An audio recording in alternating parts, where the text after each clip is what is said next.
ট্যাংরা মাছের ঝোল রান্না করবো আজকে। ট্যাংরা মাছ, এই ট্যাংরাগুলো খুলনা অঞ্চলে পাওয়া যায়, সেখান থেকে ঢাকায় আসে।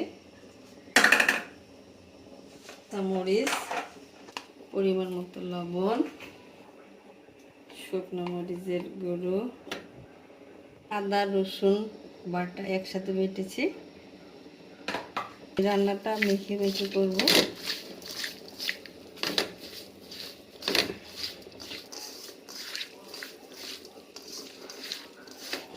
সরিষার তেল দিয়ে দিচ্ছি।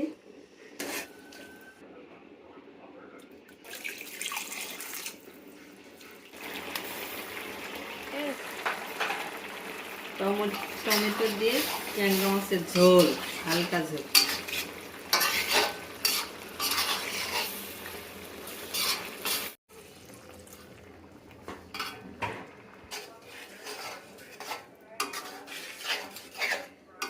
একটু হালকা ঝোল দিয়ে দিলাম, হালকা ঝোল দিয়ে নেড়ে ছেড়ে দিলাম।